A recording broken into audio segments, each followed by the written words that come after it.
شوہر پر بیوی کا نان نفقہ اور اخراجات کیا یہ فرض ہیں، اور اس نان نفقہ میں کیا کیا چیزیں شامل ہیں؟ اس کی وجہ سے آج کل بہت فسادات پھیل رہے ہیں کہ عورتوں کے مطالبے بہت زیادہ ہوتے جا رہے ہیں۔ اسی وجہ سے ابھی اقوام متحدہ کی رپورٹ بھی آئی ہوئی تھی کہ 35 سال سے جو عورتیں جو ان کی شادی نہیں ہوئی وہ بھی 1 کروڑ سے زیادہ ہو چکی ہیں۔ تو یہ نان و نفقے کا مسئلہ کیا ہے، اس پر تھوڑی سی روشنی ڈال دیجیے۔ شوہر پر بیوی کا نان نفقہ واجب ہے، اور نان نفقہ میں بنیادی طور پر 3 چیزیں داخل ہیں: ایک کھانا پینا، دوسرے اس کا لباس کپڑے، اور تیسرے اس کا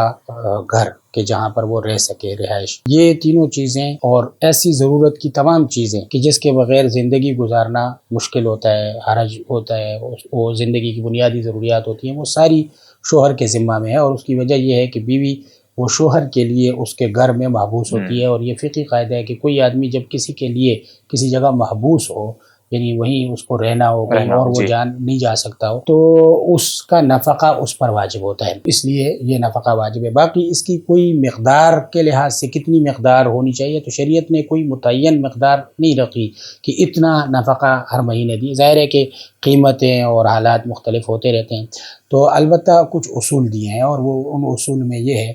کہ اگر شوہر اور بیوی دونوں امیروں میں سے ہیں تو شوہر پر امیروں والا نفقہ واجب ہے۔ امیر لوگ اس معاشرے میں جیسا کھانا پینا، لباس، گھر وغیرہ استعمال کرتے ہیں اس طرح کا فراہم کرنا ضروری ہوگا۔